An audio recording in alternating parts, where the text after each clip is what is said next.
Hello everyone and welcome back to the channel. Before we begin, don't forget to like, comment, share, and subscribe. Now here's the story. Family that left me on the streets at 16, now 30 years later want to apologize and make up for lost time.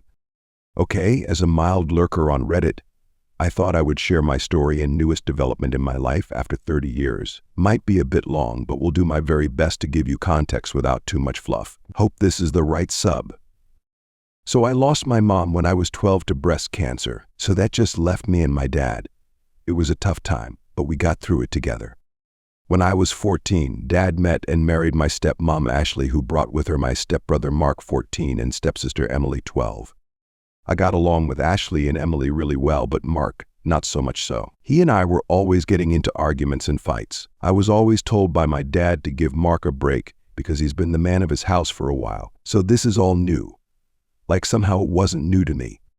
Anyways, when I was 15, I met a girl at school, Lisa, and we started dating, as much as one can date at 15. However, Mark apparently had a crush on her and was mad that I asked her out. He started a fight over it, in which my dad had to intervene once again, and somehow I again was made to be the bad guy.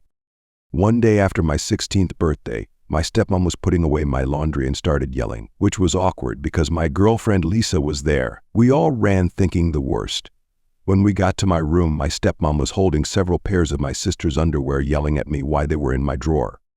I had no answer as I'd never seen them before. Of course, no one believed me, no matter how much protesting I did. Then Mark piped up saying he always caught me staring at his sister, thought it was creepy, and caught me once saying I wish I could marry her. Obviously lying, but that was all it took. Lisa slapped me and called me a perv and told me we were done and walked out. My dad grabbed me by the arm and threw me out of the house, yelling at me that he wasn't going to put his daughter at risk from a perv, not the word he used, but you get it. I banged on the door to be let in, crying and telling them it was all lies told by Mark. My dad apparently had enough. I heard the locks. He opened the door and shoved me to the ground and told me to get lost. I told him I had nowhere to go and he said that wasn't his problem, then closed the door. I found myself on the streets with nothing to my name, no place to go. I tried calling my dad's parents, but he had already called them and they told me they want help, a perv. My mom's parents passed away before I was born. Well, I lived on the streets for 2 years, doing what I had to in order to survive. No kid should have had to do what I had to do in order to just live, just saying. There were some really dark days. Lots of therapy later in life helped me with this. Shortly after I turned 18, I found a job working at a boxing gym, states away from where I began this horrible journey. I worked there for years. Learned the sport, never going to beat Mike Tyson, but was good at the sport, which helped me with my hate and anger. Then one day I met a new girl, Amy, 20F, at the cafe down the street from the gym. At this point I was 35, I know, a huge age gap, but we just clicked. I don't believe in fate or soulmates or any of that stuff like that, but if there is such a thing, we had it. I don't know how else to put it. We dated for 2 years and then got married. Her dad was an electrician and hired me afterwards. I think mostly to know I would be able to support his daughter and know I was doing right by her, but also in case he needed to keep me in check. He never said this, but as a dad, I get it now. Well, 15 years later, we are still together with 4 beautiful daughters. I just passed my master's license as an electrician, thanks to my wife for pushing me to get my GED. She has been my rock, my cheerleader, my overall support through this all, and I can't tell her enough how much she changed my life and how much I love her. Anyways, sorry for the tangent. So just this last weekend, I received an email from my stepsister. Not sure how she got my email address, but I know it isn't hard via the internet, not like I've been hiding. Mind you, I'm now pushing 53, so it's been 30 years since I've heard from any of them. It was a long email. Not going to give you all of it, but the meat of it is they now know what really happened. Mark, I guess, was busy drinking with his buddies on Friday and somehow my name was mentioned. Mark, I guess, started bragging about how he set me up and took my girl. Yup, Mark and Lisa got married all those years ago. The email reads as follows. Dear OP, this is your sister Emily.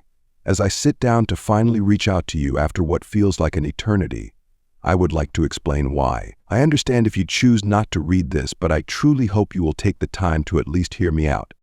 First of all, I want to apologize for never taking the time to contact you before. I was misled by Mark and Dad, who constantly painted a negative picture of you in my mind. They filled my head and heart with lies and made me believe that you were someone you were not. For a while, I held on to hope that you would come back home, but as time passed and their words continued to poison my thoughts, I let go of that hope and allowed myself to believe the worst about you. It pains me to admit that I even started to hate you, despite the fact that deep down, I always considered you a brother to me. I felt betrayed by the twisted image that was presented to me, and I regret not reaching out to hear your side of the story sooner. A lot has changed in our family since you left. I got married, and now you're an uncle. Mom and Dad are still together and are preparing for retirement. Mark and Lisa eventually got married, and they have no children. However, the truth that has recently come to light has shaken the very foundation of everything I thought I knew.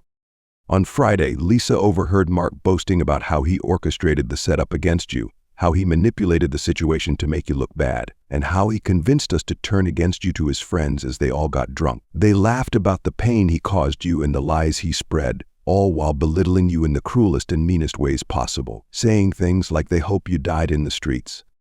Lisa couldn't keep this bombshell to herself, and when she confided in me, my world came crashing down. To think that I could have been so wrong about you for all these years is a heavy burden to bear. I can't begin to express how deeply sorry I am.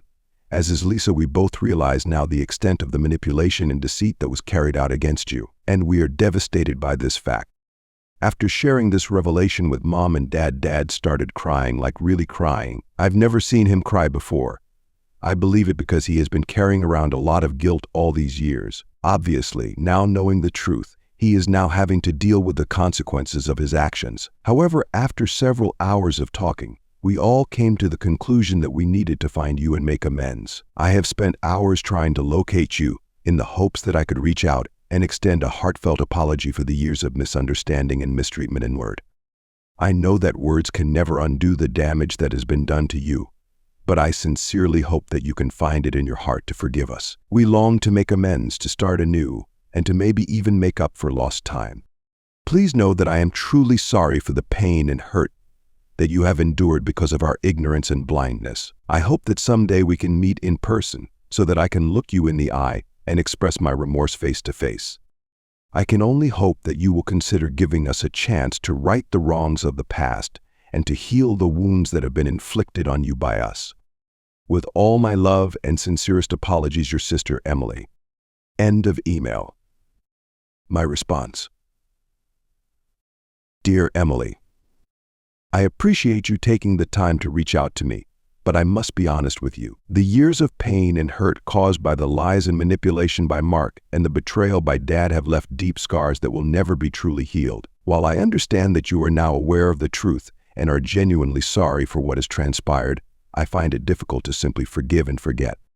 The betrayal and abandonment I experienced at the hands of my own family have left me with a sense of distrust and resentment that can never be overcome. The damage that has been done has impacted me in ways that you may never ever fully and truly understand, and the idea of trying to reconcile now feels like an insurmountable task.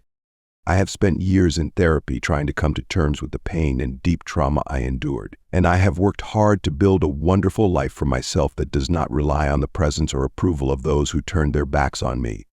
While I am grateful for the apology and the newfound awareness of the truth, I do not feel compelled to rekindle a relationship that was built on lies, deception, and betrayal, especially after all these years.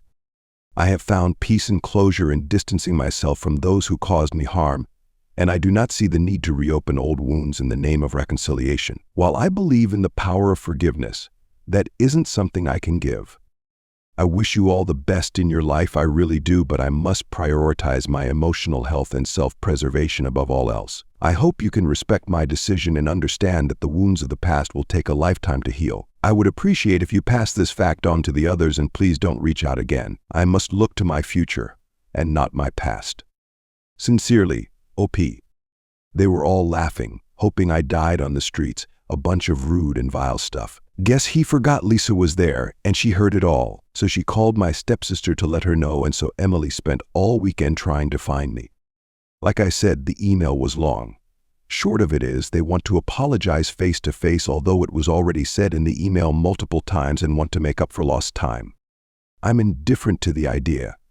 Like I have no ill feelings towards her, She obviously was young and had no real say in the matter. But with lots and lots of therapy, I learned to let go of that hate and anger and to let go of them. As well, with all the love I receive from my wife, kids, and in-laws, it's all I really need. I'm of the idea of just deleting the email and moving on like nothing happened. My wife thinks I should at least respond back, even if to say something snarky like "thanks for finally believing me" only took over 30 years. Did I mention my wife has a mean, petty streak to her? LAO. She's awesome. Guess not asking for advice, just wanted to share my story. There is a boxing quote that I have up in my house that reminds me every day: to see a man beaten not by a better man but by himself is a tragedy. Edited, pushing 50 to 53, because apparently people are getting hung up on my age, because you know if it's not perfect. Guess that's Reddit for ya. First, I want to thank everyone for their kind words and advice. I wasn't looking for advice, just wanted a place to share my story. To those that gave me credit for overcoming everything, thank you. However, the wife thinks she deserves most of it. LOL. And in all honesty, she does. To those that think this is fake, it's Reddit, I get it. It is what it is. Most things have to be taken with a grain of salt. I shared my story. I can't make you believe me, but that's okay. If my story resonates and helps others know they can survive, then I'm happy with that, and that's all that matters. Okay, for the update. Gonna post most of the original email as a lot of you have requested. Kept out some deep personal info, but majority of it is there. Might have to break it up due to character limit. Plus a response with the help of my wife, and also the help of others who made suggestions, which is good because I'm not that great at putting down in words how I feel without coming off looking dumb. She was able to make me sound less dumb. LOL. Taking the family to the lake for the weekend to recharge and leave this all behind me. Thanks again to everyone. Hey everyone, it's been a hot minute since I've stopped in and updated you all. First, what to thank everyone who's still been reaching out and commenting on my post. So just have a final update for you all. I know a lot of you worried about my former family reaching out after I asked them to basically let me live my life in peace. But thankfully all has been quiet. I think my response made it clear they weren't family anymore and decided to accept it. Outside of that, everything has been good, actually more than good. Found out we are having a baby boy. Although this wasn't planned, we are super excited, as are the girls. And not gonna lie, I'm a bit nervous. I think my wife can tell. She just keeps telling me I'm a great dad and not to worry. And yeah, after this one, we are done, and I'll be going in for the snip. In the words of Sergeant Murdo, I'm too old for this tea. Just wanted to leave you guys with a little dad advice. Work hard, but stay humble. Never forget how hard you worked to get where you are today. Never forget who you are. It is so much greater than what you do. If you would like to see more videos like this, please hit the thumbs up button to like the video. Also comment, share, and subscribe.